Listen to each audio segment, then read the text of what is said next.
Capítulo 4. Rema. La palabra hablada tiene una creatividad asombrosa y su uso apropiado es vital para la vida cristiana victoriosa. Sin embargo, esta palabra hablada debe tener su base correcta para ser realmente eficaz. El principio para descubrir esta base correcta es una de las porciones más importantes de la palabra de Dios. Es acerca de este tópico que quiero conversar hoy con ustedes. Cierto día trajeron a mi oficina a una señora que venía paralizada de la cabeza a los pies. No podía siquiera mover los dedos. Cuando la vi tendida en la camilla, comencé a sentir una sensación extraña. Sentí algo en mi corazón, como supongo habrá sentido aquel hombre que estaba en el estanque de Betesda. Una sensación como que algo iba a suceder. Cuando me paré al lado de la señora y la miré a los ojos, me di cuenta que tenía fe para ser sanada. No una fe muerta, sino una fe viviente. La toqué en la frente con la mano y le dije: hermana, en el nombre del Señor Jesús, sé sana de tu enfermedad. El poder de Dios bajó inmediatamente y ella fue instantáneamente sanada. Se incorporó de la camilla asombrada, asustada y electrizada. Algunos días más tarde, vino a mi casa para traerme un regalo. Después de entrar a mi estudio me preguntó: ¿puedo cerrar la puerta, por favor? Sí, repliqué, puede cerrarla. Entonces ella se arrodilló delante de mí, maravillada todavía por haber sido sanada, y dijo: Señor, por favor, revélate a mí. ¿Eres tú la segunda encarnación de Jesús? Yo me reí. Querida hermana, le dije, usted debe saber que yo como 3 comidas diarias, tengo que ir al baño y duermo todas las noches. Soy tan humano como usted, y la única manera que tengo yo de ser salvo es por medio del Señor Jesús. La sanidad de esta mujer había sido tan notable que la noticia se regó por todas partes. Poco después, una mujer muy rica vino a la iglesia. A ella también la traían en una camilla. Había sido cristiana ya por largo tiempo y diaconisa de la iglesia. Había aprendido de memoria una escritura tras otra respecto a la sanidad divina. Yo soy Jehová tu sanador. Éxodo 15:27. Por su llaga fuimos nosotros curados. Isaías 53:5. Él mismo tomó nuestras enfermedades y llevó nuestras dolencias. Mateo 8:17. Y estas señales seguirán a los que creyeren. Sobre los enfermos pondrán las manos y sanarán. Marcos 16:1-18. Con tanta base bíblica oré por ella poniendo todo mi poder, pero nada sucedió. Entonces grité repitiendo las mismas palabras, la misma oración reclamando sanidad. Usé versículos de la palabra de Dios y hasta di saltos, pero nada sucedió. Le dije que, por fe, tratara de ponerse de pie. Lo hacía mientras yo la tenía de la mano, pero no bien la soltaba, la pobre caía como un tronco. Volví a decirle: tenga fe y póngase de pie. Otra vez se puso de pie, otra vez volvió a caer como un tronco. Me dijo que ella tenía toda la fe del mundo, pero que su fe no daba resultados. Yo quedé realmente deprimido y ella empezó a llorar y me dijo: pastor, usted tiene prejuicios contra mí. Usted ama a esa otra señora más que a mí. Por eso la sanó a ella y a mí no. Usted no me ama. Por eso yo seguiré enferma. Usted tiene prejuicios. Hermana, repliqué, yo he hecho de todo. Usted lo ha visto. He orado, he gritado, he saltado, he llorado. He hecho todo lo que un buen predicador pentecostal puede hacer, pero nada ha sucedido. No puedo comprenderlo. Este enojoso problema de que algunos que se sanen con una sola oración y otros no se sanen nunca no estuvo limitado en mi iglesia a este solo caso. Por mi iglesia han pasado famosos evangelistas conocidos mundialmente. Todos ustedes serán sanados, todos ustedes serán sanados. Luego predican la palabra de fe y muchos son sanados. Después, estos evangelistas se van, se llevan toda la gloria y me dejan a mí para tratar con todos los enfermos que no fueron sanados. Los pobres vienen a mí desconsolados, hundidos y desesperados, y se quejan: nosotros no hemos sido sanados. Dios nos ha abandonado. Se ha olvidado de nosotros. ¿Por qué tenemos que seguir sufriendo y luchando y venir aquí y ver si tenemos fe en Jesús? Yo me aflijo, oro y lloro. ¿Por qué, Padre? ¿Por qué tiene que ser así? Por favor, Padre, dame una respuesta bien clara y comprensible. Y Él me dio la respuesta. De modo que voy a compartir esa respuesta con ustedes y algunas de las cosas que me condujeron a recibir esta comprensión. La gente piensa que puede creer en la palabra de Dios. La verdad es que puede, pero falla al no conocer la diferencia que hay entre la palabra de Dios, que da conocimiento general acerca de Dios, y la palabra de Dios que es usada para impartir fe acerca de circunstancias y problemas específicos. Esta última fe es la fe que produce milagros. En el último idioma griego hay dos palabras diferentes que se traducen palabra. Una es logos, la otra es rema. El mundo fue creado por la palabra, el logos de Dios. Logos es la palabra de Dios que se extiende desde Génesis hasta Apocalipsis, porque toda esa palabra, directa o indirectamente, nos habla de Jesucristo, la palabra o logos. Leyendo el logos de Génesis y Apocalipsis, usted puede recibir todo el conocimiento que necesita acerca de Dios y de sus promesas, pero solo por leer usted no recibe fe. Usted recibe conocimiento y comprensión de Dios, pero no recibe fe. Romanos 10:17 nos hace ver que el material que se usa para edificar la fe es algo más que la mera lectura de la palabra de Dios. La fe es por el oír y el oír por la palabra de Dios. Específicamente hablando, la fe viene por el oír del rema. El doctor Ironside define en su léxico griego la palabra logos como la palabra dicha de Dios y rema como diciendo la palabra de Dios. Muchos eruditos definen esta acción de rema como si el Espíritu estuviera tomando algunos versículos de la palabra de Dios y vivificando con ellos a una determinada persona. He aquí mi propia definición de rema. Rema es una palabra específica, dada a una persona específica, en una situación específica. Cierta vez en Corea, una señora de nombre Jung Hae-kyung tenía grandes concentraciones juveniles en las montañas de Samgak. Esta señora tenía un gran ministerio. Cuando ella predicaba y se paraba delante de la plataforma, la gente pasaba al frente y caía al suelo como herida por el rayo, tocados por el poder del Espíritu. Muchos eran jóvenes que acudían a sus reuniones. En la ocasión que les cuento, esa señora tenía reuniones juveniles en Sangha con miles y miles de jóvenes asistiendo cada noche. Durante esa semana de juventud, llovió torrencialmente. Todos los ríos se desbordaron. Un grupo de jóvenes que deseaba asistir al culto esa noche llegó a la orilla de un río.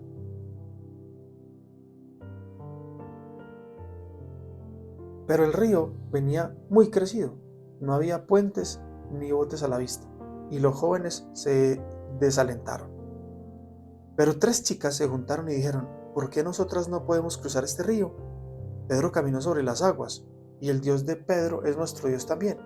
El Jesús de Pedro es el Jesús nuestro también, y la fe de Pedro es nuestra fe. Pedro creyó y caminó sobre las aguas. Nosotras creemos y vamos a caminar sobre las aguas también. El río estaba muy crecido y la corriente era fuerte. Las 3 chicas se arrodillaron, se tomaron de las manos y citaron la escritura mencionando a Pedro caminando sobre las aguas. Dijeron a todos que ellas repetirían el milagro. A la vista de todas las demás jóvenes, entraron resueltamente en las aguas.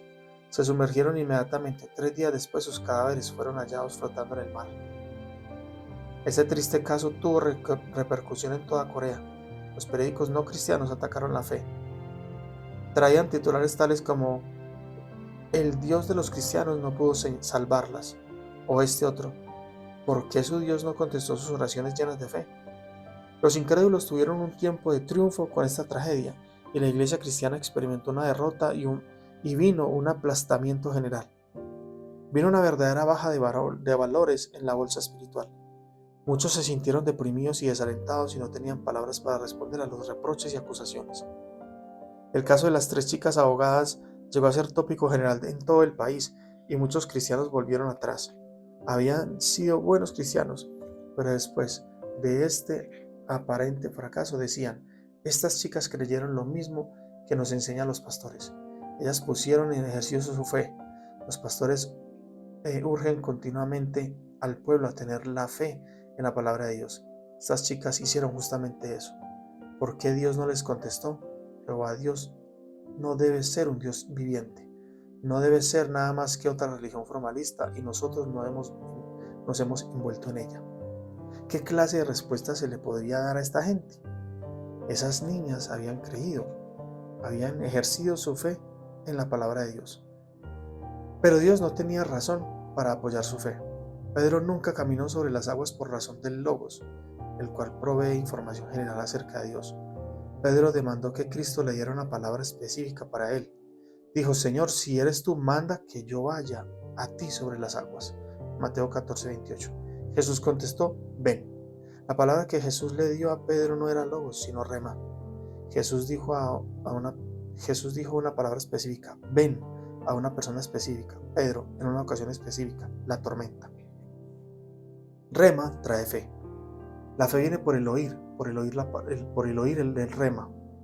Pedro nunca caminó sobre las aguas solo por el conocimiento de Dios. Caminó porque recibió rema. Pero esas tres chicas solo tenían logos, un conocimiento general de Dios y del milagro de andar sobre las aguas. Y en este caso específico de la obra de Dios a través de Pedro, ellas ejercieron una fe humana en logos, y eso fue su error. Dios, por lo tanto, no tenía responsabilidad de responder a esa fe. La diferencia en el modo en que estas tres chicas y Pedro ejercieron su fe es una diferencia como la del día y la noche. 2 años atrás, 2 estudiantes del Instituto Bíblico fallaron completamente en su primera empresa ministerial. Los dos habían sido discípulos míos, habían escuchado mis conferencias y como concurrían a mi iglesia, habían aprendido algo acerca de los principios de fe. Comenzaron su ministerio con lo que parecía un gran acopio de fe. Se valían de escrituras tales como estas: abre tu boca y yo la llenaré. Salmos 81:10. Si algo pidieres en mi nombre, yo lo haré. Juan 14:14. Fueron a un banco y sacaron un préstamo por una gran cantidad de dinero. Después fueron a visitar a un hombre muy rico y le pidieron prestada otra gran cantidad de dinero. Con este dinero compraron un terreno y edificaron una bonita capilla sin tener todavía una congregación. Empezaron a predicar, esperando que la gente le cayera por cientos. Confiaban en sacar muchas ofrendas y pagar así las cuotas de los préstamos, pero nada sucedió. Uno de los jóvenes había pedido prestado $30,000, el otro cerca de 50,000. Pronto les cayeron los acreedores deseando cobrar sus cuentas. Los jóvenes se vieron muy apretados y llegaron al punto casi de perder la fe. Entonces los dos acudieron a mí, los dos lloraron. Pastor Cho, ¿por qué su Dios y nuestro Dios son diferentes? Usted comenzó con $2,500 y ahora ha completado un proyecto de 5 millones. Nosotros hemos construido una iglesia que nos costó 80,000. ¿Por qué Dios no nos contesta a nosotros? Creemos en el mismo Dios, tenemos la misma fe, porque Él no nos ha respondido a nosotros. Entonces comenzaron a citar versículos de la Biblia con promesas tanto del Antiguo como del Nuevo Testamento, agregando: nosotros hicimos exactamente como usted nos enseñó y fracasamos. Entonces les dije: me alegra que hayan fracasado después de seguir mi palabra. Ustedes son buenos discípulos míos, pero no del Señor Jesucristo. Han entendido muy mal mis enseñanzas. Yo comencé la obra de mi iglesia dirigido por rema, no por logos. Dios claramente a mi corazón diciendo: levántate, ve y edifica una iglesia para 10,000 personas. Dios me impartió su fe y yo fui, y el milagro ocurrió. Pero ustedes fueron solamente con logos, un conocimiento general acerca de Dios y su fe. Por lo tanto, Dios no tenía obligación de apoyarlos y sostenerlos a ustedes en sus empresas, aun cuando el ministerio que ustedes hacían era para el Señor Jesús. Hermanos y hermanas, por medio del logos ustedes pueden conocer a Dios, pueden adquirir conocimiento de quién o qué es Dios, pero logos no siempre se hace rema. Supongamos que un hombre enfermo acude al estanque de Bethesda y dice a los reunidos allí: hey, tontos, ¿qué están haciendo aquí?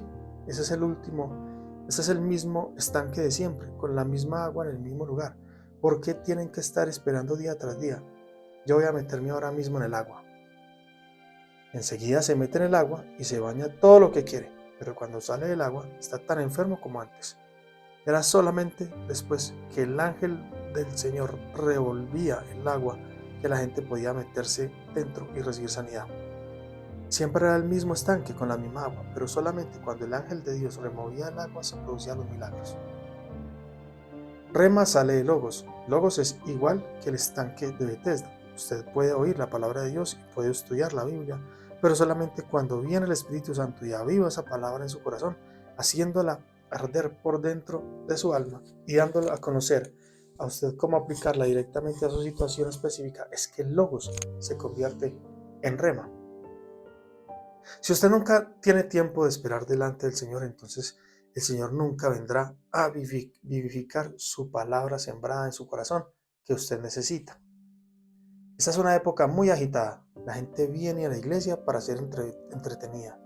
Escuchan un sermón breve y enseguida son despedidos, sin tener un momento de tiempo para esperar delante del Señor.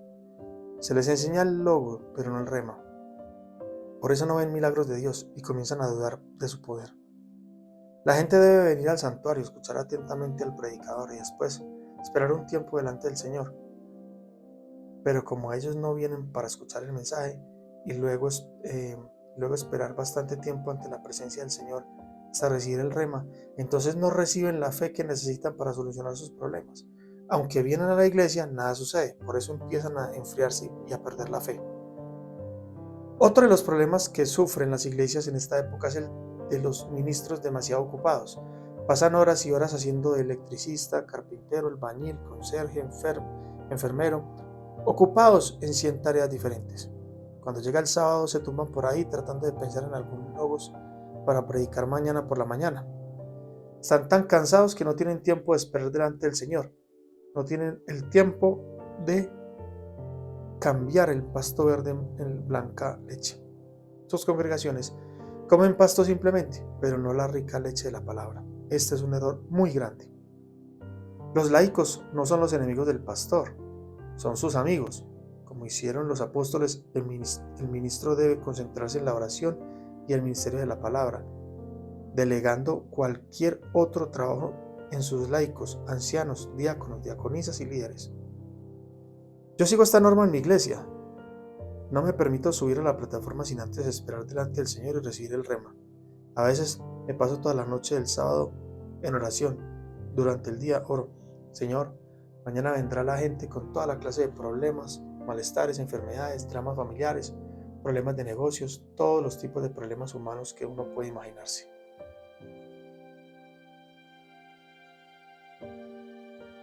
Ellos vendrán, no solo para recibir conocimientos generales acerca de ti, sino para recibir una solución real a sus problemas. Si yo no les doy una fe viviente, rema, entonces ellos volverán a sus casas sin haber solucionado ninguno de sus problemas. Yo necesito un mensaje específico para una gente específica en un tiempo específico. Entonces espero hasta que el Señor me da el mensaje. Cuando suba a la plataforma, marcho igual que un general, porque sé que el mensaje que voy a entregar tiene la unción del Espíritu Santo. Después que predico, viene la gente de mi congregación y me dice: pastor, usted predicó exactamente la palabra que yo necesitaba. Tengo fe que mi problema se va a solucionar. Esto ocurre así porque yo los he ayudado a recibir rema. Hermanos y hermanas, no estamos edificando en la iglesia un club de santos. Estamos tratando con asuntos de vida y muerte. Si el pastor no le provee rema a su pueblo, entonces todo lo que tiene en su club religioso y social. Ya tenemos en el mundo clubes sociales tales como el Rotary y los Kingunawais y otros de la misma naturaleza. Sus miembros pagan una especie de diezmo también. Las iglesias que nosotros edificamos deben ser lugares donde la gente recibe soluciones de parte de Dios, recibe y ve milagros en su vida y puede obtener no meramente un conocimiento intelectual de Dios, sino un conocimiento experimental, real y vivo. Pero para lograr este objetivo es necesario que el pastor reciba rema primero. Se le debe conceder tiempo a los cristianos para que esperen delante del Señor, a fin de que el Espíritu Santo tenga tiempo de tratar con ellos e inspirarlos por medio de las Escrituras. El Espíritu Santo puede tomar las Escrituras, la palabra dicha de Dios, y aplicarla al corazón de una persona, haciendo que la palabra dicha pase a ser la palabra diciente de Dios. El logos debe hacerse rema. Ahora puedo decirle a usted por qué mucha gente no recibe sanidad. Todas las promesas son potencialmente, pero no literalmente, nuestras. Nunca tome simplemente una promesa de Dios y diga: oh, esta es mía, esta es mía. Es suya potencialmente, sí, pero llega a hacerse prácticamente suya cuando usted espera delante del Señor. Antes de que el Señor le dé una escritura a un individuo, tiene varias cosas que hacer. Primero, el Señor desea limpiar su vida y hacer que ese individuo se entregue a Él. El Señor nunca da promesas en una manera promiscua. Cuando el Señor trata con usted, usted debe tomarse el tiempo para permanecer delante del Señor. confiese sus pecados y entregue su vida a Él. Cuando estas condiciones requeridas se producen, entonces viene el poder de Dios y su corazón, lo mismo que el estanque de Betesda, es removido por algún texto en particular y usted sabe entonces que esa promesa es suya y recibe la fe para producir el milagro necesario. La sanidad del cuerpo físico no es el blanco supremo del Espíritu Santo. Es necesario que sepamos bien claro cuáles son las prioridades del Espíritu. El blanco supremo es la santidad de nuestras almas. Cuando Dios trata con usted, siempre trata a través de la santidad del alma.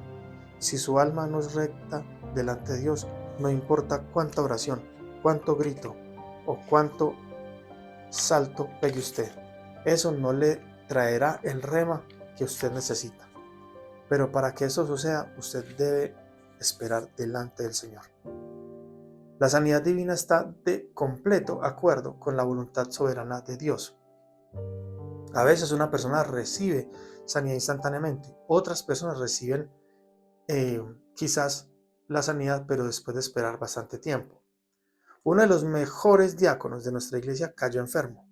Este hermano daba todo por el Señor, amaba al Señor y trabajaba para Él en una forma asombrosa.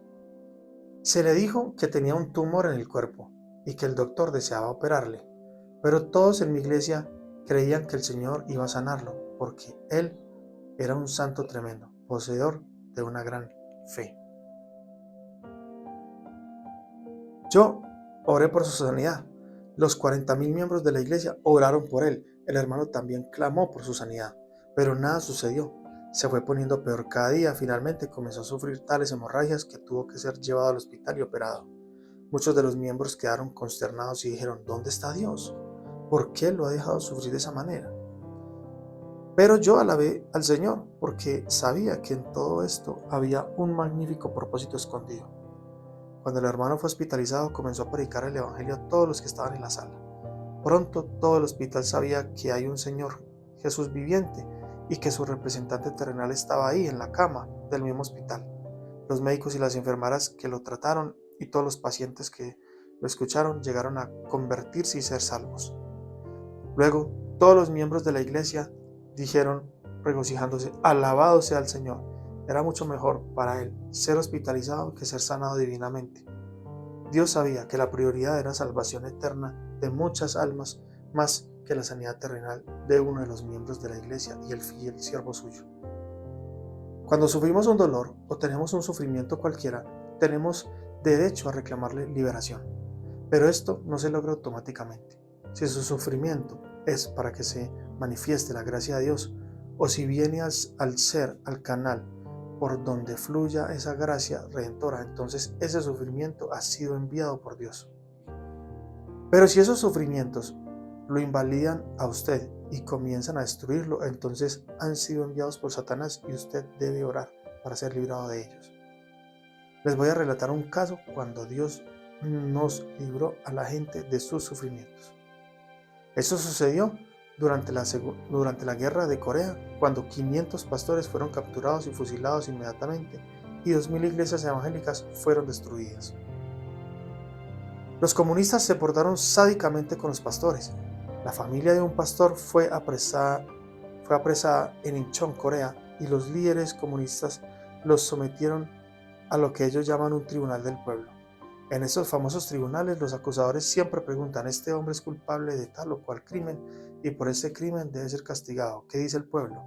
La respuesta es invariablemente unánime: sea castigado. En esta ocasión, que les digo, los comunistas cavaron un gran hoyo y pusieron dentro al pastor, a la esposa y a varios de los hijos. El líder del pueblo dijo entonces: Don, todos estos años usted ha enseñado y ha estado engañando al pueblo con esa superstición de la Biblia. Si usted quiere ahora retractarse públicamente delante del pueblo y arrepentirse de su equivocación, usted, su esposa y sus hijos serán libertados. Pero si persiste en su superstición, usted y toda su familia serán entregados vivos. Adopte usted su decisión. Los chicos comenzaron a llorar. Papito, papito, piensa en nosotros. Piensen en eso, amigos y hermanos míos. ¿Qué hubiéramos hecho nosotros en su lugar? Yo soy padre de 3 hijos y prefiero ser arrojado al fuego antes que verlos sufrir tan inicuamente. Este padre fue conmovido profundamente. se adelantó y dijo, sí, voy a hacerlo, voy a denunciar.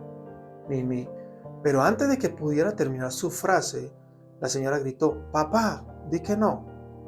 Y dirigiéndose a los hijos de esa valiente mujer, dijo, cállense chicos, esta noche vamos a cenar con el Rey de Reyes y Señor de Señores. La misma madre comenzó a cantar y a guiar a sus hijos en el himno.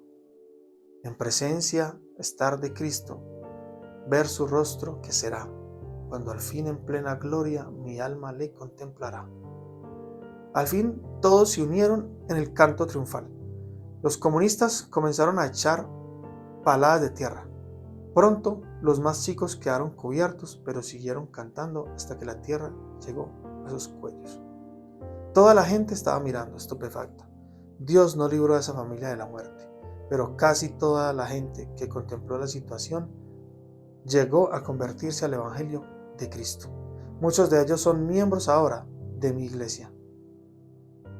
La gracia de Dios se derramó a través del sufrimiento de ellos. Dios dio a su Hijo unigénito para que muriera en la cruz del Calvario. Así que este mundo podría ser salvado y redimido. Este es el más grande propósito de Dios, la redención de nuestras almas. Si usted ve que su sufrimiento está redundando en la salvación de almas, no pida ser librado del sufrimiento, sino que pida a Dios que le dé fuerza para sanar y para pasar a través del sufrimiento. Poder discernir entre el sufrimiento que provoca Satanás, que Dios puede quitar, y el sufrimiento permitido por Dios para hacer fluir su gracia salvadora, no es siempre fácil.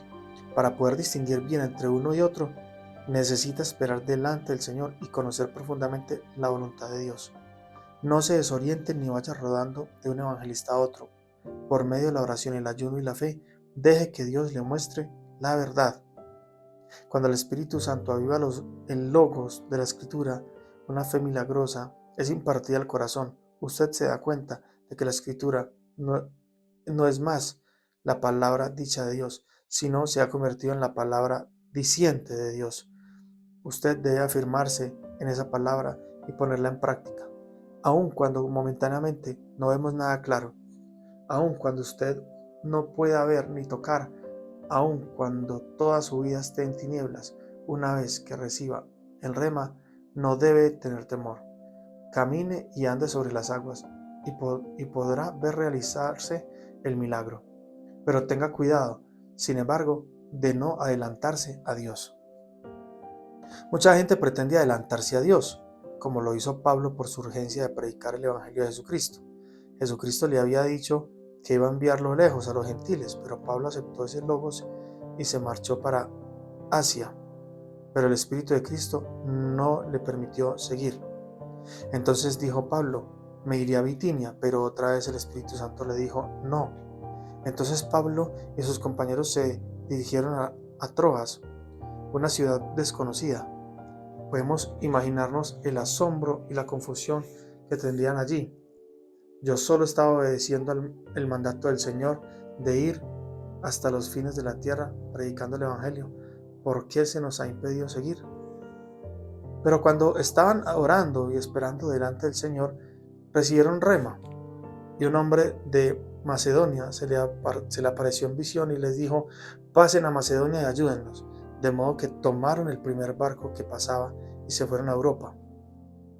Por medio del ejemplo de Pablo podemos apreciar diferencia entre logos y rema. La gente viene por mí, la gente viene a mí y me comenta, Pastor Cho, yo puedo orar por varias promesas de la Escritura y puedo esperar delante del Señor hasta que el Espíritu Santo las avive y las aplique en mi vida. Pero ¿cómo hago para obtener el rema que me consiga un marido o una esposa? Yo leo toda la Biblia, pero nada encuentro que me diga que tengo que casar con Juana, María o Isabel. ¿Cómo puedo tener rema acerca de esto? Tampoco la Biblia dice nada donde debo establecer mi domicilio, si en Buenos Aires o en Los Ángeles o en Berlín. ¿Cómo puedo saber la voluntad de Dios acerca de cosas así? Estas son preguntas legítimas. Permítame darles los 5 pasos que yo doy para saber el rema acerca de cuestiones específicas. Primero, mi primer paso es ponerme a mí mismo en punto neutro. No marcha adelante ni marcha atrás, sino completamente el corazón en calma. Entonces espero delante del Señor diciendo: Señor, aquí estoy, listo para escuchar tu voz. Si tú dices sí, iré, pero si dices no, no iré. No hagas decisiones para mi propio beneficio, sino decide conforme a tus deseos. Sea algo bueno para mí o sea algo malo, estoy listo para aceptar tu dirección. Con esa actitud de corazón espero delante del Señor. Muchas veces la mejor acción que se puede tomar es ayunar y orar, porque si usted come mucho, queda muy cansado y ya no puede orar. Luego, estar seguro de que estoy en completa calma, doy el segundo paso. La segunda cosa que hago es pedirle al Señor que me revele su voluntad a través de mis deseos. Dios siempre viene a usted a través de sus deseos santificados. Deleítate a sí mismo en Jehová y Él dará las peticiones de tu corazón. Salmos 37:4. A los justos les será dado lo que desean. Proverbios 10:24. Por tanto os digo que todo lo que pidiereis orando, creed que lo recibiréis y os vendrá. Marcos 11:24. Desear entonces es uno de los puntos focales de Dios. Además de eso, en Filipenses 2:13 leemos: porque Dios es el que en vosotros produce así el querer como el hacer por su buena voluntad. Oren al Señor, esperen delante de Él hasta que Él les dé el divino deseo. Mientras usted está orando, muchos deseos hermosos fluirán de su mente. Tenga la paciencia necesaria para que también los deseos de Dios vengan a su mente. No se detenga y diga: oh, yo ya tengo todo, para salir enseguida corriendo. Espere delante del Señor un poco más. También Satanás puede poner deseos en su corazón, como también pueden salir de su propio espíritu o ser dados por el Espíritu Santo. El tiempo siempre es una prueba. Si usted espera pacientemente, sus propios deseos y los deseos de Satanás se debilitarán, pero el deseo del Espíritu Santo se hará más y más fuerte, de modo que espere hasta recibir el deseo divino. 3. Después de que mi deseo se ha hecho más claro, paso entonces al número 3. Comparo mi deseo con las enseñanzas de la Biblia. Una vez una señora se me acercó muy agitada y me dijo: oh, Pastor Cho, voy a sostener su ministerio con una gran cantidad de dinero. Alabado sea el Señor, dije yo. Tome asiento y dígame qué es. Ella dijo: tuve un deseo fantástico de meterme en negocios. Este negocio está prosperando y si yo entro en él, creo que voy a ganar mucho dinero. ¿Qué clase de negocio es?, le pregunté. Tengo un deseo ardiente de monopolizar el mercado de cigarrillos. Tabaco, usted sabe. Olvídese de eso, dije rápidamente. Pero yo tengo el deseo, dijo ella. Un deseo ardiente, justo como para usted que es predicando. Ese deseo es de su propia carne, le repliqué. ¿Ha leído usted la Biblia para saber si ese deseo es bíblico? No, su deseo tiene que pasar por el sedazo de las Escrituras, le expliqué. La Biblia dice que usted es templo del Espíritu Santo, 1 Corintios 6:19. Si Dios hubiese deseado que la gente fumase, los hubiera hecho con una nariz diferente. Las chimeneas se hacen con la boca apuntando para el cielo, no hacia abajo, para que salga el humo.